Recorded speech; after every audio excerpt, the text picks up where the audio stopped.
Today's episode of Filmmaker U is brought to you by our sponsors OWC. Go to owcdigital.com for all your filmmaking and computer needs.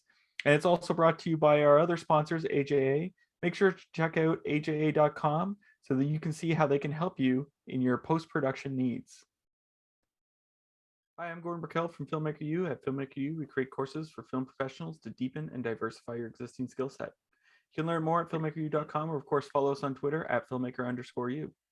Every week we interview film professionals, and this week I'm joined by editor Justin Krohn, whose work includes Homecoming, Mr. Robot, and more recently, WeCrashed. Welcome to the show, Justin. Thank you. It's great to be here. Before we get into something like WeCrashed, I do want to ask you, your early work was with Scorseses Family. What was that all about? What did that involve?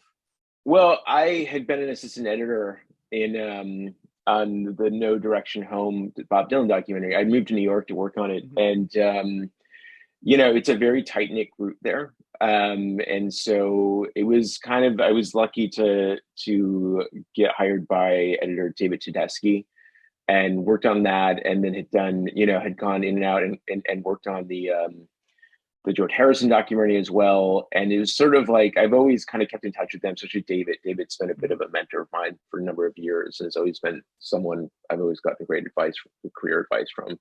And so it's just it's always been kind of around them and stuff. And they're just a great group of people, just obviously Thelma is amazing. And then just even kind of the producers that are around them and I've run into at different film festivals. It's like, they're just, it was just a fantastic time. I mean, it's been a number of years working with them, but yeah, it's like, there are periods, I think, when you work where you have just like very special relationships, and that was one of them. I think working with Sam Esmail on Mr. Robot and Homecoming is another. I think working with David Lynch and those people in Twin Peaks, was really special. So it's like, you can kind of always look back and be like, oh yeah, these were really kind of formative, important parts of like forming who you are. I mean, especially because Scorsese had been such a huge influence growing up.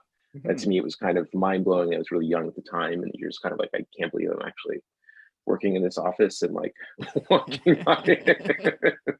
So it's always kind of cool when that happens as well.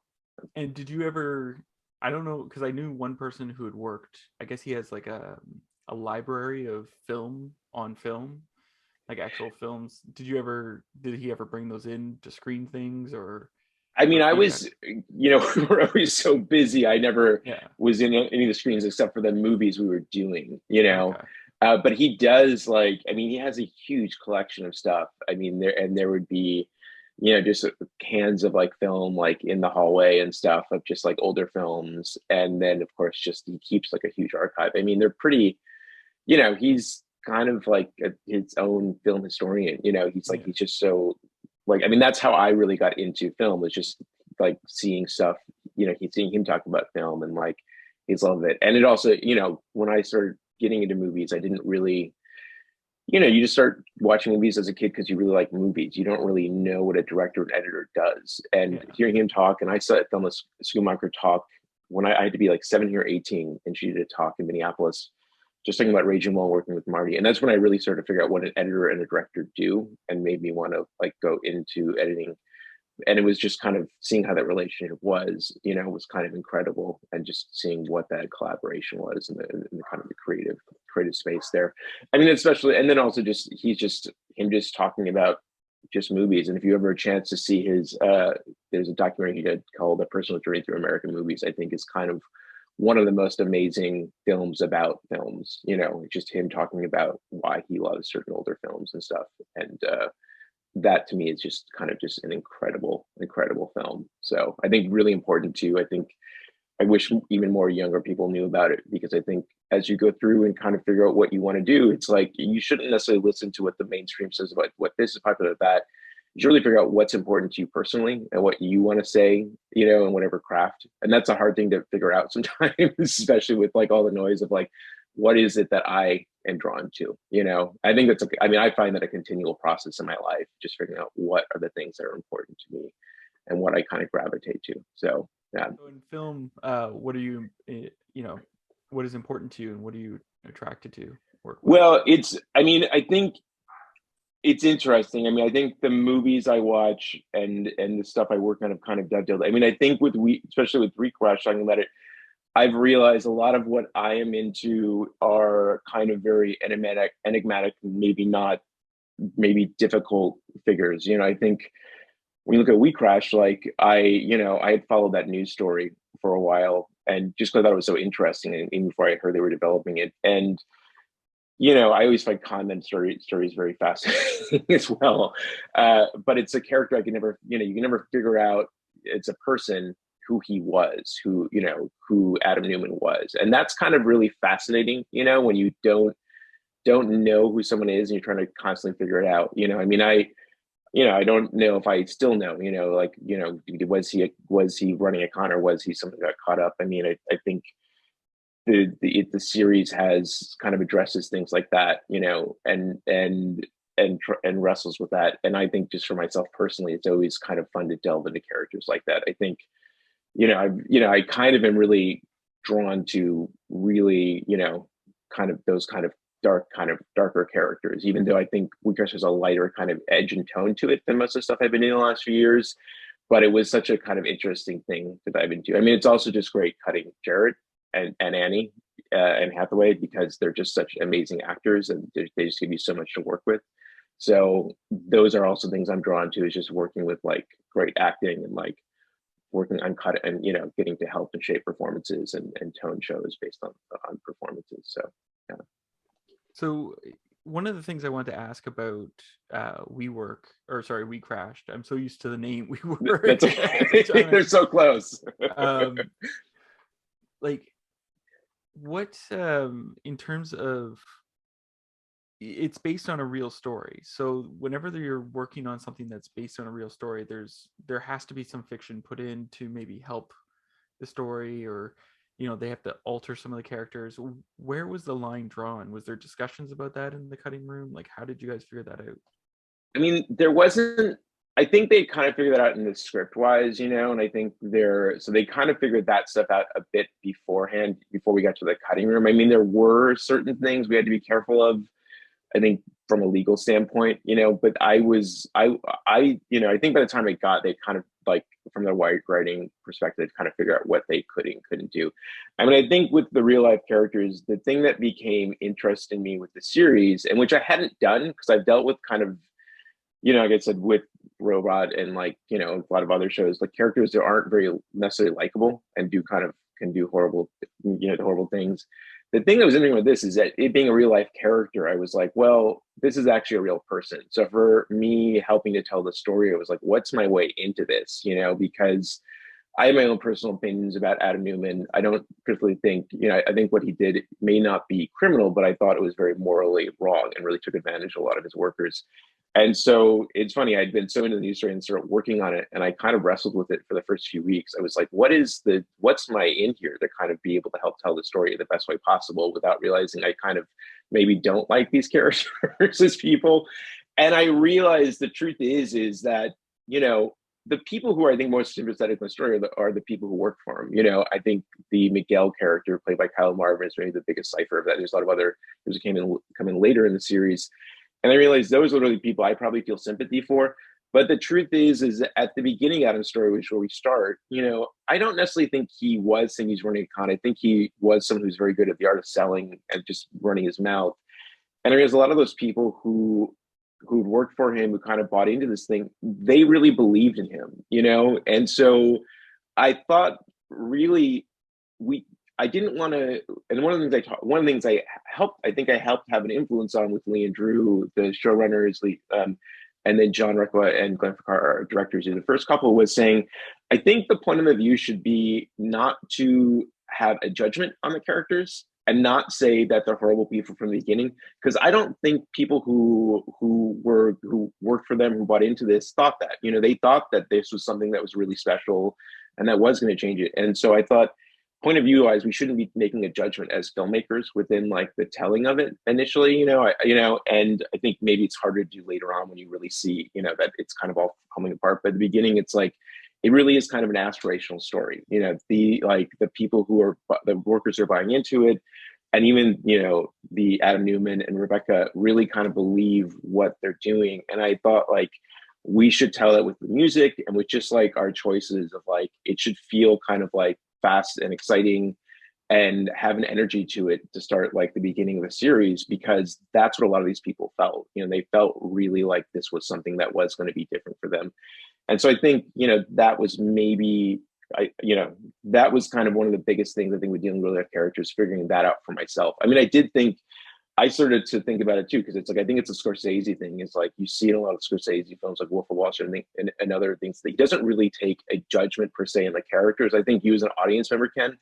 And I think that's really challenging and fascinating storytelling, because it's so easy to tell an audience, you know, this person's bad or this person's evil when they're doing bad things. And I thought it was more interesting, particularly with Adam Newman, to think like, yes, he may have done some real things, but I think there's something within him that, and especially when you get into the amount of money they're making and people thinking, oh, if I work for money, I make money. I think there's something that people are really drawn to, you know, and I think it says something that's maybe more implicating of the audience if you don't judge them and let them come to their own conclusions of maybe I kind of relate to this, and what does that say about me as an audience member? I mean, I hope that comes through, maybe it doesn't, but I feel like in the Scorsese stuff, even a movie like Nightcrawler, which we would talk a bit about, like, you know, I always felt that, because I remember seeing Nightcrawler and leaving that movie and being like, wow, the Jake Gyllenhaal character is so fucked up, and yet I kind of relate with some of it, and what does that say about me? So that I can relate to a character like that, you know? So I think we were trying to go for a bit of that, of like just not judging the characters and trying to like just tell their story from their point of view. What's interesting to me, I remember following the WeWork crisis, or I guess their collapse. Mm. And one of the things that sort of surprised me halfway through the crash was the realization that they had done all these like sub companies. So it was like, I think they had a school, they had all these different sort of, you know, companies, I guess you could say, that sort of had that vision. Were there elements of the, you know, those sub companies that you guys had, or was there storylines from such a big story that you had to cut out, but you know, like you liked, but it just didn't serve the story? I think in the episodes I did, they're kind of, because I did the first two and then I did the seventh one, and some of those sub companies are hidden at, I think, in the middle kind of episodes. And so I think they kind of streamlined it before. I think probably it might have been a legal thing, just like what they could have mentioned or not. I wasn't privy to all of that.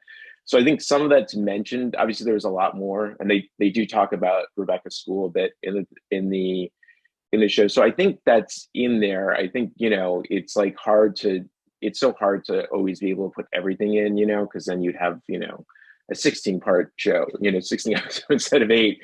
And I think, you know, Lee and Drew Lee Eisenberg and Drew, who wrote it, wanted to keep the show moving forward and kind of focused on the Rebecca Adams storyline, you know. And so I think they put as much as they felt they could without slowing it down too much, getting into the weeds. I mean, I always thought that stuff was very interesting, you know, myself, and it was such an interesting aspect of the story. And I think what I think does come through in the show is that I think there was just a sense of I think with Adam and Rebecca, just this kind of narcissism and a kind of thing of like, we can go do anything, and we, you know, and like, let's dive off into all these other things, and anything we do will want it like just turn into gold. And I think particularly once the story got exposed and people started seeing under the hood, especially when they started to go to IPO, you realize, okay, the business practices that they were doing, they were just losing massive amounts of money, you know? So I think, you know, it's in there. I think to a degree, you know, I think it's hard to get, there was just so much of it because they had so many companies they went into it. It was hard to get to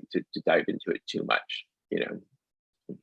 You mentioned, you know, Jared Leto and Anne Hathaway. What were the rushes like, and how do you like to approach, I guess, your rushes to decide, you know, what you're going to use? Do you rely on the director's notes or the continuity notes, or do you stick with your gut?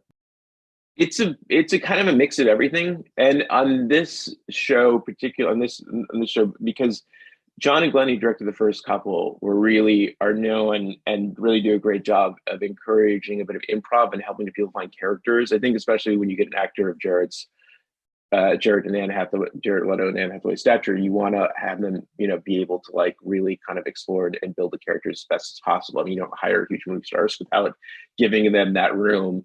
And so there was a lot of, I mean, I don't want to say it was like ton of improv, but there was a good amount of improv in helping to find the characters, and in a way at times, like particularly in the early episodes, as they were kind of doing a bit of character exploration, it was there. It almost at times like, they wanted to give them a wide berth. So I've done some work in documentaries before. So sometimes it felt like that because you just really wanted to mine the footage, and Jared can do a lot of different readings, and so can Anne. So you just want to go through that stuff and really kind of figure that out. I think one of the interesting things with this things is it was a bit of the notes and talking to directors, but also a lot of my gut, because there was a conversation early on of like, well, should this be more comedic or should this be more serious? I think it had the ability to go either way. And one of the things we talked about early on, that I talked with the directors about was, I think we should just ground it as much as possible. I think what kind of how they live their lives and some of the things that happened, like I remember just reading the kind of just news reports and just other things that came out, and you didn't really need to try to like gild the lily and make it funny that it is, because you could just read things on paper, and some of these like things that Adam New and Rebecca like would say just on paper without like having to make it funny were just kind of, you're just kind of like, I can't believe someone's saying this. It's kind of like cringeworthy / like I don't know whether to laugh or to cry because these people have such a kind of amazing self-delusion themselves. So I think that was looking for this one. It was, yes, it was looking at, I mean, I look at the script notes and I can look at everything, but it was a lot of back and forth with directors, which I kind of like to do anyway. And I like to like, even early on in rushes, like when I'm getting dailies, as soon as especially after like the first week, once you've sort of got a good handle on what things are, I'll start sending sequences off, like scenes and stuff, just to get an idea of what the tone is, and am I in the right direction? Like, some of the directors, and just go back and forth of like, do you like this? And I might try, I like to try a lot of different versions of stuff. And I'll send those if I'm unsure as we're trying to figure out what the show is. And so there was a lot of that back and forth, which was really fun. I mean, I've kind of done that a lot more, which I think is always been harder in TV, but I've kind of just try to make it happen, because I think it just gets everyone on the same page, especially when you're doing a new show and people want to know what it is. You just really want to have a dialogue with your directors to figure out, okay, what is this? Are we matching up?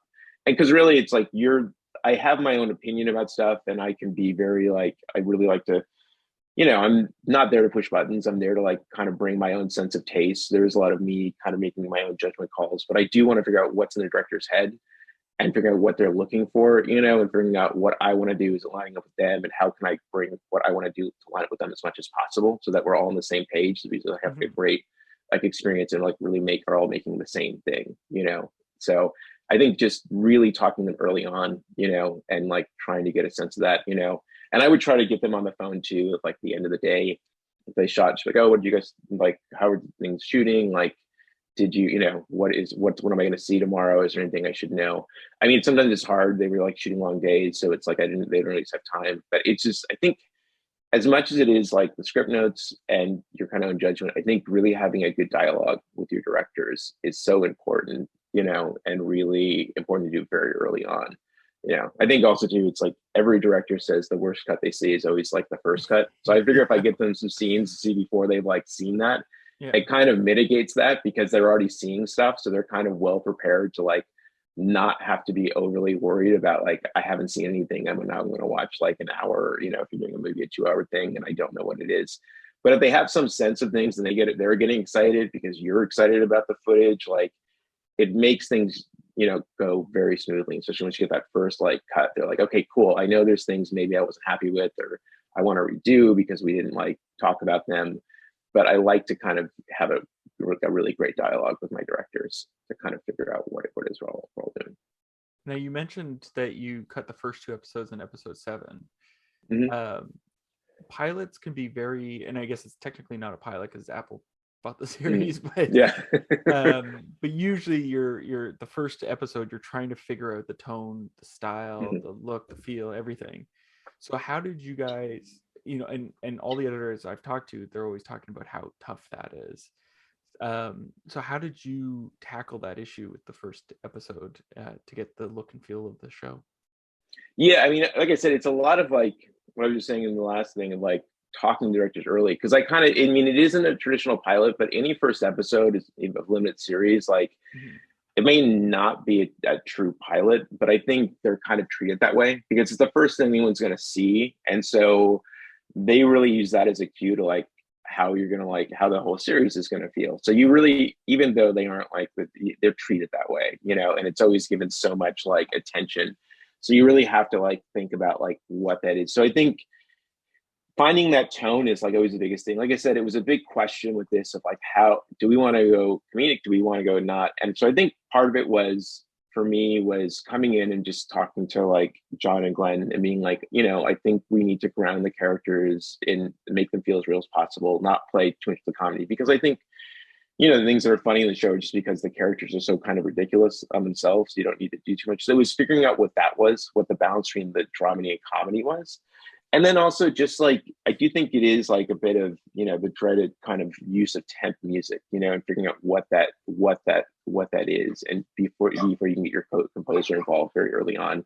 And so that was like part of just like, okay, cool. What are we going to kind of go? And like I said, we really talked about it being an aspirational story and kind of telling their point of view, you know, sort of early on. It was a very exciting thing of building this company. So it was a question of finding music that matched that. Because I talked to them and I was like, you know we know that these people aren't like the greatest people, but I think if we just tell music that reinforces that, that's going to be kind of boring and it's going to tell the audience what they know, you know, and I just didn't want to do that. I wanted to like I said, I thought it was more funny to kind of have a very energetic kind of like feeling of like things are just really moving forward. And the music is always kind of has a kind of like very forward motion and kind of more kind of feels like, and peppy may not be the word, I'm trying to figure out what the best thing to say is, but kind of something that just felt more, you know, whatever. And I know that part of it too was like, you know, this isn't so much a tech story, but it has to have like parallels to that, because I do feel like they were trying to go in the tech world. So of course we're like, okay, I think we want to do more of an electronic kind of synthy score, even though we'll have other instruments, you know. So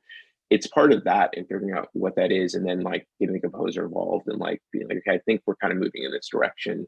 You know, I mean, I kind of always cut with a lot of music and sound in my head. This, you know, I've done things where we will do a lot of temp sound in the offline. This was maybe a little bit less, you know, because it's not, you know, I did like American Horror Story and even a Robot, we would do a lot of kind of sound design things. This was a little bit less, but I still like to fill the world out so I can feel it. You know, I'm always trying to think to myself, how does everything feel? You know, like, because that's a big part for me of like the tone.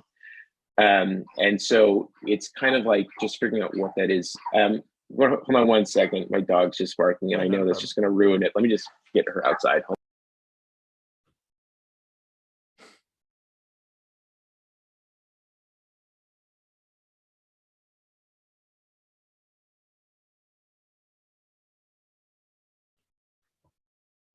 How's everyone else on the call doing? Oh, there he is. So sorry about that. Nah, no worries. I my just dog didn't was want barking earlier. That's why I muted. Yeah, I didn't want to ruin it. Sorry. So I think it was just finding out what that was. And that's just, like I said, it's a big dialogue between like the directors and me and just trying things out. And it's like, even like I said, because I like to send like sequences back and forth, you know, like early on, it was like I would send stuff and be like, okay, why don't we try this piece of music here or that, you know, and like what that is. And but yeah, also, you know, I think if there's any kind of like sound in the show, even though it's not so sound design, it was what's the sound in New York, you know, and having like the kind of ever present sound in New York. I lived in New York for a number of years. And so it's like, to me, I always like to kind of feel like you're always hearing that kind of drone like in the background of like that kind of white noise of New York. So yeah, it's just figuring out all that stuff, you know. Like I said, it's just, I always feel like it's a big dialogue, you know, and the more like we're all talking with each other and figuring out what that is, you know, between me and the directors, it's like the smoother it goes, you know. And that's part of the fun of it, just the collaboration with everybody, you know. So because it's very easy to be locked away in the editing room and kind of not talk to anybody. So I like to kind of, once you can kind of really get together and really kind of hammer it out, it gets really fun. Is there a particular scene or moment in the show that was difficult to bring together, but in the end you're really happy with? That's a good question. I think, I mean, there was I mean, I think there's probably like, I mean, there were ones that were like kind of the more fun kind of ones that were always kind of challenging. Like some of the split screen sequences are always super time consuming. Like there's one in the first one with Miguel as he's doing this kind of prepping for like the thing. I think those are just more challenging and just a technical aspect, because whenever you're layering things, and I think at the point we have like 12 or more different like things, it's like you just have so many layers. And the big challenge I always find with those is not to overlayer it, so it just looks like noise. So it's like something's kind of always directed, your kind of eyes are always directed to something. I think as far as the actual like scenes, I think there were like two in the first episode that were challenging to a degree that in just figuring out what the show was. And I think there's one, the two is like, I mean, the one in particular I'm thinking of is there is kind of a scene where Anne Hathaway's Rebecca character comes back and breaks down to Adam. And because she's kind of been in this yoga studio that hasn't been going, isn't really what she wanted. I think she's looking for a sense of like place, and he's kind of been struggling with the business, it's kind of, it's when she kind of like the engagement scene, in the latter half. So I think the challenge with that one and working with directors was just figuring out just figuring out how we're going to play this, and how much we can push or pull on this. I mean, I find that scene very compelling and very kind of like, it's funny at times. It's kind of like sad. It's kind of like whatever, because she's, you have this character and Rebecca who's kind of crying about like this yoga studio that, I think it's very easy to go and laugh at a character like that, and I think, but this is someone who's really looking for a sense of place, and it's kind of broken in many ways. We'll find out in different, you find out kind of different aspects of what that is as the series goes along. So it's like, I think it was just a challenge to figure out how do we ground this as much as possible, that you actually care about this person, and then also it's always like the push and pull of that, of like, what's the dance between the two characters and the two actors, like, because it is kind of a scene where they're really falling in love, and, there's proposal. So it's like, when do you cut or not cut? I tend to, if I can avoid it, like to stay in performances and not overcut, so it was just like figuring out what that was, and there was a bit of that too in like Adam's final scene when he's like giving the speech in the final scene in the first episode, when he's giving the speech to the board before he gets fired. Monologues are always kind of, especially if someone just talking for a long time and like just people not doing anything, it's always challenging, because you're like, okay, I want to stay as involved. And so you just got to take a lot of care with like finding the right reactions and to keep people, like to keep you as an audience member like involved. I always just find those kind of challenging, because it's always, but in a good way, because it's like I find them really fascinating. And I think, you just want to, if you're going to use reaction shots of people, you're going to want to use things that are like really, you're, as an audience member, you're kind of drawn into, and so that's always, I just always find those kind of thing. And I think that last scene in particular was a bit longer, so it was like, it was a much longer speech, so it was like cutting it down, and then we would put stuff back, and so we would kind of went back and forth to like figure out what that was, the part where he gets fired, like. Yeah. And so it's always, I think with any longer monologues like that, you're always kind of figuring out how much should we shave, how much should we not, so it's always those you always, I feel like you always take a while with to like get the perfect balance. Now, I have one last question for you. We've been stuck in this pandemic for quite a while, and depending on where you are in the world, you're in a wave or out of a wave, and you might have to be staying at home more. Is there a movie or a show you've discovered on streaming networks people should check out other than WeCrashed? Yeah. Yeah. I think the man's been great. I mean, I had a bit of time off in 2020. And so I did go back to a lot of things that as a kid that I had seen, and things like, I should say, but like things I started out that got me really excited. But I think of newer stuff. I mean, a show I really love that I just don't think people have really talked about or seen was this Australian show called Mr. In Between.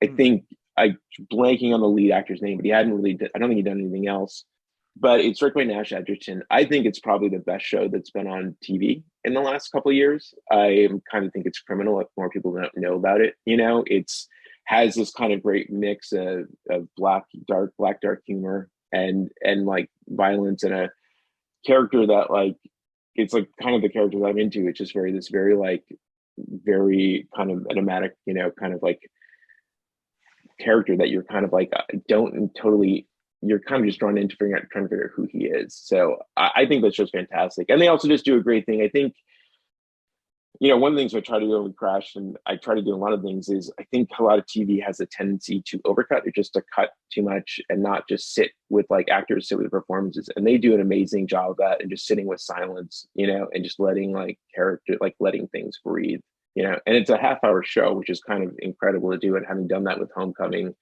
the Sam Esmail Amazon show, I know how hard it is to like, you know, kind of fit everything to a half hour.